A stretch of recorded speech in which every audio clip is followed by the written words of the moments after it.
கிறிஸ்துவுக்குள் அன்பானவர்களே, ஆண்டவராக இயேசு கிறிஸ்து நாமத்தில் உங்களை மிகுந்த மகிழ்ச்சியோடு வாழ்த்துகிறேன். கர்த்தர் உங்களோடு இருப்பாராக, உங்களை ஆசீர்வதிப்பாராக. கிறிஸ்தவ திருச்சபைகளுக்கு நடுவில் லெந்து காலம் என்பது மற்ற எல்லா நிகழ்வுகளை விட அதிக முக்கியத்துவம் பெறும். கிறிஸ்மஸ் வந்தால் கூட சில நாட்கள் தான். ஆனால் லெந்து காலம் வந்தால் ஒரு 40 நாட்களுக்கு அதிகமான காலம் ஒரு குறிப்பிட்ட விதமான ஒரு அட்மாஸ்பியர் இருக்கும். So we give more importance Lenten days. ஆனால் ஒரு கேள்வி சிலர் கேட்பாங்க, இந்த லெந்து காலத்தை கண்டுபிடிச்சது யார்? நிறைய கிறிஸ்தவர்களுக்கு தெரியாது, லெந்து காலம் என்பது வேதாகமும் கூறுகின்ற ஒன்று அல்ல. ஏதோ ஒரு காலகட்டத்தில் சபைகளுக்குள்ளே புகுத்தப்பட்ட ஒன்று தான். பிற மதங்களிலே சுயத்தை வெறுத்து சில காரியங்களை செஞ்சு அதனுடைய விளைவாக கடவுளிடத்தில் ஆசீர்வாதம் தேடுகிற அந்த பாரம்பரிய பின்னணியிலிருந்து தான் இந்த லெந்து காலமே உருவானது. ஆனால் அதற்காக லெந்து காலத்தை தவறுன்னு சொல்ல முடியாது, ஒன்றும் தப்பு கிடையாது. லெந்து காலங்களில் மிக முக்கியமான ஒரு பாயிண்டாக இருக்கிறது நம்முடைய சுய வெறுப்பின் செயல்களை வெளிப்படுத்துறது. நம்ம ஆராய்ந்து பார்க்கணும். இல்லைன்னு சொன்னால் வழக்கமாக நம்ம செஞ்சுக்கிட்டு இருக்க காரியத்தை செய்யக்கூடாது, வழக்கமாக அனுபவித்து கொண்டு இருக்கிற சந்தோஷங்களை நம்ம அனுபவிக்கக்கூடாது. இந்த காலகட்டத்தில் ரொம்ப ஆடம்பரமாக இருக்கக்கூடாது, ரொம்ப ரொம்ப மனம் போல் சாப்பிடக்கூடாது, மனம் போல் வாழக்கூடாது, மனம் போல் உடுக்கக்கூடாது. அந்த மாதிரிப்பட்ட சில சிஸ்டங்கள் எல்லாம் வைத்திருக்காங்க. நிறைய ஜெபம் தபம் இந்த மாதிரி ஈடுபடணும். அந்த மாதிரிலாம் பண்ணால் ஆண்டுடைய ஆசீர்வாதம் வரும்ன்ற நம்பிக்கை இருக்கிறது.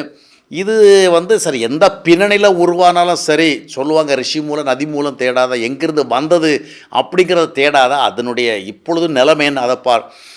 அந்த அடிப்படையில் லெந்து காலங்களில் நிறைய கூட்டம் நடக்குது, நிறைய பிரசங்கிக்கிறோம், நிறைய விஷயங்கள்லாம் செய்கிறோம். அதனால் அதெல்லாம் தவறுன்னு சொல்ல முடியாது.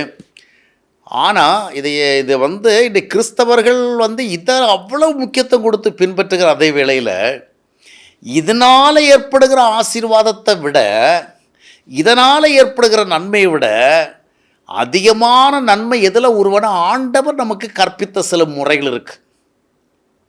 லெந்து காலம் என்பது நாமவே ஏற்படுத்தி கொண்டது தான். சரி, நல்லது தானே, கொஞ்சம் காலம் நம்ம வழக்கம் போல் வாழ்கிற வாழ்க்கையை வாழாமல் கொஞ்சம் டிஃப்ரெண்ட்டாக இருப்போமே, கொஞ்சம் நல்ல விஷயங்களை சிந்திப்போம், நல்ல விஷயங்களை செய்வோம், வசனங்களை கேட்போம், ஜெபங்களை கலந்து உபவாசம் இருப்போம், நல்ல விஷயங்கள்தான். ஆனால் இதை விட ஆண்டவர் நமக்கு கொடுத்த அதை விட பெரிய விஷயம் என்ன விஷயம்? நாம் ஆண்டவராக இயேசு கிறிஸ்துவை நம்முடைய வாழ்க்கையில் ஏற்றுக்கொண்டு மனம் திரும்பின அனுபவத்தோடு சுயத்தை வெறுத்து வாழுகிற ஒரு வாழ்க்கை முறை பின்பற்றணும். லெந்து காலங்கள் என்று சொல்லப்படுற காலங்களில் அதிகமாக நாம் கொடுக்குற முக்கியத்துவம் சில காரியங்களை செலக்டிவாக, இந்த ஒரு குறிப்பிட்ட டியூரேஷனாக இப்படி சாப்பிடக்கூடாது, இப்படி உடுக்கக்கூடாது, இப்படி ஃபங்க்ஷன்லாம் கலந்துக்கூடாது. சிலர் பார்த்தீங்கன்னா இந்த காலகட்டத்தில் இந்த தப்பெல்லாம் பண்ணக்கூடாது, இந்த காலகட்டத்தில் இந்த பழக்கங்களை பின்பற்றக்கூடாது அப்படின்லாம் இருப்பாங்க. ஆனால் இதெல்லாம் ஒரு குறிப்பிட்ட காலகட்டத்துக்கு தான். இதெல்லாம் நம்ம செலக்டிவாக சுயவறுப்பு செயல் என்பது எல்லாம் கிடையாது.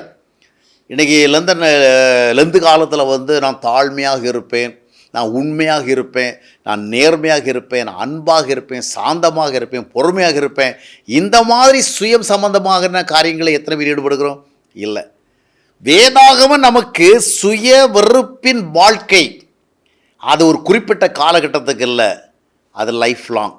அப்படின்னா நம்ம சுயத்தின்படி நடக்காமல், அதைத்தான் மத்தேயு 16:24 வாசிக்கிறோம், 9:21 லூக்காவில் வாசிக்கிறோம். ஒருவன் என்னை பின்பற்ற விரும்ப தன்னை வெறுத்து தன் சிலுவை எடுத்துக்கொண்டு அனுதினம் பின்பற்ற கடவன். குறிப்பிட்ட கொஞ்ச நாட்கள் நாம் ரொம்ப பக்தியான சில காரியங்களை செய்து ஒரு பக்தி ஃபீலிங்கை பெறுகிறதில்ல. பேசிக்கலாக நம்ம என்ன பண்ணணும்னா நமக்கு சுயத்தை வெறுக்கணும். அது எப்படி இருக்காது? அதை நம்ம மனம், இயற்கை மனம் சொல்லுகிறபடி நடவாமல், இயற்கையாக நம்முடைய மனம் எப்படி விரும்புகிற அதன்படி நடவாமல் ஆவியெல்லாம் நடக்கணும். அதைத்தான் ரோமர் 8:14 சொல்லு, எவர்கள் தேவனுடைய ஆவியால் நடத்தப்படுகிறார்கள் அவர்கள் தேவனுடைய பிள்ளைகளாக இருக்கிறார்கள். அந்த தேவ ஆவியால் நடத்தப்பட்டால் 40 நாளுக்கு மட்டுமல்ல, நம்ம வாழ்கிற எல்லா காலங்களுக்கும் ஒரு அனுபவம் இருக்குது. என்ன அனுபவம்? நாம் நம்முடைய மனதின்படி நடவாமல், எபேசியர் 2:3 சொல்லுகிறபடி நடவாமல், ரோமர் 8:14 சொல்லுகிறபடி நாம் நடப்போம். அப்பொழுது கலாத்தியர் 5:16 சொல்லப்பட்ட காரியங்கள் நம்முடைய வாழ்வில் நடைபெறும். ஆவியினால் நடத்தப்படுவோம், ஆவிக்கேற்றபடி நாம் நடந்து கொள்வோம். இந்த அனுபவங்கள் தான் நமக்கு நிரந்தரமான ஆசீர்வாதம். இதில் தான் ஆண்டவர் பிரியப்படுவார். நாம் ஒரு குறிப்பிட்ட காலகட்டத்தில் நான் வழக்கம் போல் சாப்பிடுகிற கறிசோறு சாப்பிட்றதில்ல, வழக்கம் போல் நான் உடுக்கிற உடையை உடுக்கிறதில்ல, வழக்கம் போல் கலந்துக்கிற ஃபங்க்ஷனில் போய் கலந்துக்கிறதில்ல, வழக்கம் போல் சில விருந்துகளெல்லாம் பண்ணுறதில்ல. அந்த மாதிரி குறிப்பிட்ட சில காரியங்களில் தற்காலிகமாக நாம் நிறுத்தி வைக்கிறதில்ல. நிரந்தரமான ஒரு லைஃப் ஸ்டைல் நமக்கு வேணும். அதற்கு என்ன வேணும்னா சுய வெறுப்பின் செயல்கள் அல்ல, சுய வெறுப்பின் வாழ்க்கை. அந்த வாழ்க்கைக்குள்ளே வருகிற பொழுது உண்மையான ஆசீர்வாதம் அதைத்தான் ஆண்டவர் நம்முடைய வாழ்க்கையில் விரும்புகிறார். அதை நாம் பின்பற்றுவோம், அதற்கு முக்கியத்துவம் கொடுப்போம். கர்த்தர் நம்மை ஆசீர்வதிப்பார்.